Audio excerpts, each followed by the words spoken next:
मेरे भतीजे ने मुझसे प्रश्न किया, काका हम लोग टीका क्यों लगाते हैं?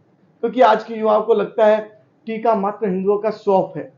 तो हम लोग की जो बातचीत हुई, टीका लगाने का रीजन जो मैंने उसे बताया, ये भी आपके आज के वीडियो में आप देखने वाले हैं। काका हम लोग हिंदू हैं तो हिंदू हैं, इसमें शो ऑफ क्या कर रहे हैं टीका लगाकर? टीका शौक है, टीका साइंस है, पूरा साइंस। इसमें क्या साइंस है काका? हमारे शरीर में 7 चक्र होते हैं। चक्र पता है? इंस्टा पे चक्राकार तो देखा है, वो तो ठीक है। पर चक्रा से टीका का क्या रिलेशन है? उससे आप ये क्या प्रूफ करोगे टीका लगाना शो ऑफ नहीं है, साइंस है? चलो, तुमको याद है कुछ सालों पहले गीता दीदी का मेडिसिन वाला तुम किस्सा सुनाता था, मालिश की और ठीक हो गया। हाँ, मतलब बचपन में मेरे पेट में दर्द हो रहा था, तो गीता दीदी आई, मसाज की और बोली नाभि घिसक गया था। पता है उसके पहले 5-7 दिन तक तुमको डॉक्टर का दवाई दिलाए, डॉक्टर पेन किलर दे देता है, बोला विटामिन दे दो, पेन किलर दे दो, विटामिन दे दो, ठीक नहीं हुआ। और गीता दीदी आई, ऐसे की और हो गया। क्यों हुआ पता है? देखो, हमारी नाभि हमारे बॉडी का सेंटर है, ठीक है? और सेंटर जब थोड़ा सा खिसक गया तो एलोपैथी में इस पे बहुत बड़ा रिसर्च तो हुआ नहीं है, लेकिन हमारा आयुर्वेद हो गया, नाड़ी विज्ञान जो है उसमें इसका रिसर्च है। और वो इस लेवल तक था कि पीढ़ी पीढ़ी पीढ़ी दर पीढ़ी चलता रहा। और गीता दीदी जैसे मालिश करने वाले को एकदम नॉर्मल सा प्रोसेस लगता है, यही सेट की होगी। हाँ काका, गीता दीदी वाला आयुर्वेदिकली साइंटिफिक तो प्रूवन है, हम लोग मानते भी है, पर इससे टीका का क्या लेना देना? चलो, हमारे शरीर में 7 चक्र होते हैं, 7 चक्र, ठीक है ना? तो इन 7 चक्रों में जो इनको कंट्रोल करता है वो है हमारा आज्ञा चक्र। और आज्ञा चक्र यहाँ है ललाट पर। तो आज्ञा चक्र पे जब टीका लगाते हैं तो हमारे 7 चक्र कंट्रोल होते हैं, और हमको क्या बोलना है, कैसे बोलना, इस तक पे हमारा कंट्रोल आ जाता है। और बाकी चक्रों को कमांड भी आज्ञा चक्र देता है। बात तो इतना सिंपल है, आप बता दी सिंपली, पर इस चक्रा का हमारे जीवन में इंपॉर्टेंस क्या है?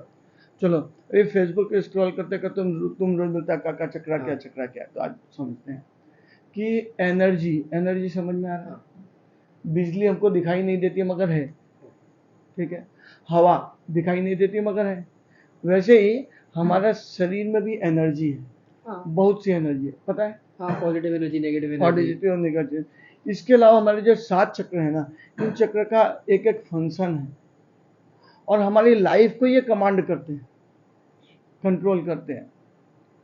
हमारा बिहेवियर कैसा है, हमारी लाइफ में सक्सेस है, हमारे मोक्ष की तरफ निकल गए, इन सब पे हमारे चक्रास का बहुत बड़ा इंपॉर्टेंस है। और ऋषि महर्षि इन चक्रों के को एक्टिव करके यहाँ से वैसे वैसे ब्रह्मांड को देख लेते थे।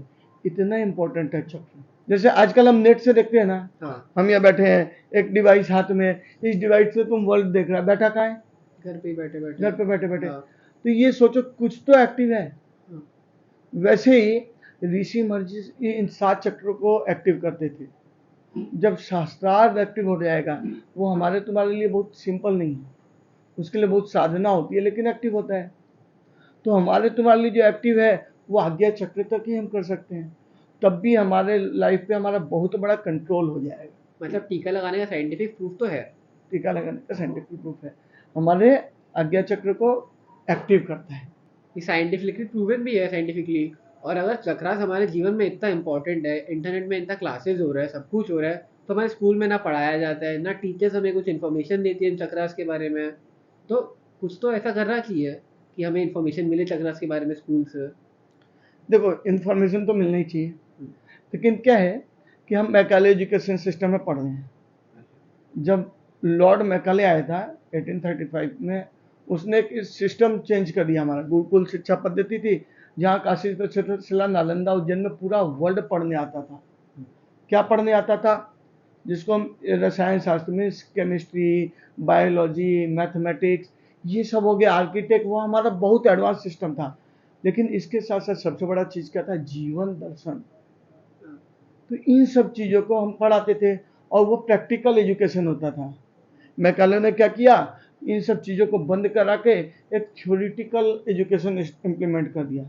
इसका ये मतलब ये मत सोच लेना कि हमको पढ़ना नहीं है, यहीं से जो तुम्हारे पास अवेलेबल है उससे पढ़ो और साथ में इनको स्टडी करते रहो, क्योंकि तुमको मिनिमम एजुकेशन आज जो सिस्टम है वो लेना ही पड़ेगा, और साथ साथ इसको लो, फिर देखो लाइफ कैसे दौड़ती है।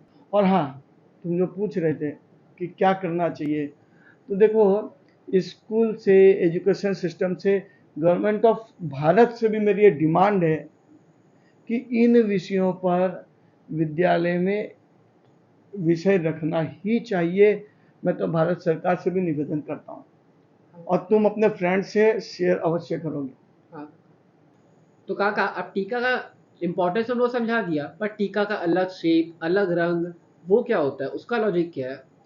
देखो ये सब भी एनर्जी और हमारे कहाँ से बिलोंग करते हैं, क्या सोच रहती है एक जैसे लोग एक साथ, तो इस पर हम अगले दिन डिस्कस करेंगे। ठीक है, लेकिन तब तक तुमको अपने फ्रेंड्स को टीका का महत्व समझाना है। समझाना है। आप जो बताए समझ में आया काका, आप अच्छा भी लगा और समझ में भी आया। तो आप जो मेरे को बताया, हम अपने दोस्तों से शेयर भी करेंगे उस बारे में। चलो, और फिर वापस जल्दी बैठते हैं अलग अलग टीका का शेप और कलर थेरेपी के बारे में। हाँ, टीका लगाने का साइंटिफिक रीजन तो आपको समझ में आ गया होगा। अब अगले दिन हम बात करने वाले हैं, जैसा भतीजे ने पूछा, शेप और रंग के बारे में। तो यदि अभी तक आपने चैनल को सब्सक्राइब नहीं किया है तो सब्सक्राइब करके बेल आइकन बजा लें, जैसे ही ये वीडियो आए और साथ साथ आपको नोटिफिकेशन आ जाए। जल्दी मिलते हैं अगले वीडियो में, तब तक के लिए शैलेश बागड़ी का नमस्कार।